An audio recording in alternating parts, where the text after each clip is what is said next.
Centre des comités, on a vu journalistes solidaires, finalement ça n'a pas pu aboutir, il y a eu beaucoup de soucis. Cette fois-ci, quel est l'engagement que vous donnez à l'ensemble de la presse par rapport à votre engagement pour aboutir à la mission que nous voulons, celui de la promotion d'une presse digne et Guinée? Ça c'était la première des questions. Deuxième des questions, dans votre intervention, vous révélez qu'avant on assistait à un certain nombre de journalistes qui faisaient du griot pour l'État et que maintenant il y a une autre communication contraire. Mais aussi le problème est que nous avons au sein de cette corporation certains journalistes qui ne répondent pas aux normes.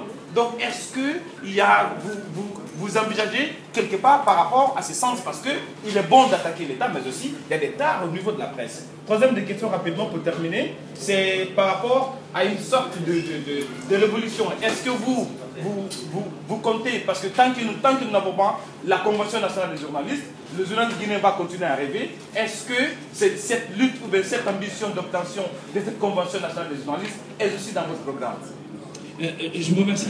Je voudrais vous demander à ce qu'on reste un peu dans le cadre de la conférence de presse aujourd'hui. La conférence de presse qui se veut un soutien à un confrère qui est brimé dans ses droits. C'est vrai que si nous prenons au sens large toutes les problématiques qui sont liées à la presse guinéenne, nous passerons toute la journée ici à discuter et cela va faire objet de plusieurs rencontres. Et encore une fois, je reviens pour dire que cet engagement-là n'est pas un engagement du comité ici. Cet engagement-là est un engagement de vous, de tout le monde, des autres. Donc la question doit autant m'être posée, comme la question doit autant être posée, quel est ton niveau d'engagement dans ce comité-là? C'est ce que tu es en train de faire aujourd'hui. Donc c'est un bon départ pour nous, non seulement de faire une remise en question, mais de rester groupés, de rester unis, parce que la force de notre combat restera simplement que dans l'union que nous-mêmes nous aurons. C'est vrai que l'engagement, s'il ne vient que du côté du comité de soutien à Mouktar, du bureau, parce que le comité de soutien à Mouktar est composé de toute la corporation journalistique, mais l'engagement doit être global.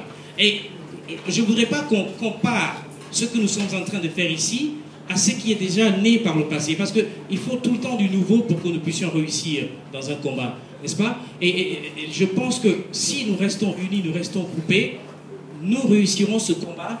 Et si nous gagnons ce cas Mouktar Ba, nous gagnerons plusieurs autres combats que nous relevons ici. C'est ce que je voudrais essentiellement relever. Et pour parler des journalistes qui, selon toi, ne sont pas performants, je voudrais dire que c'est un bon début.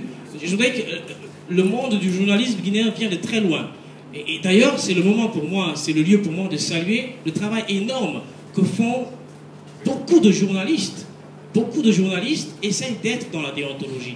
Mais dans un pays démocratique, je pense que la ligne éditoriale de chaque média est tracée.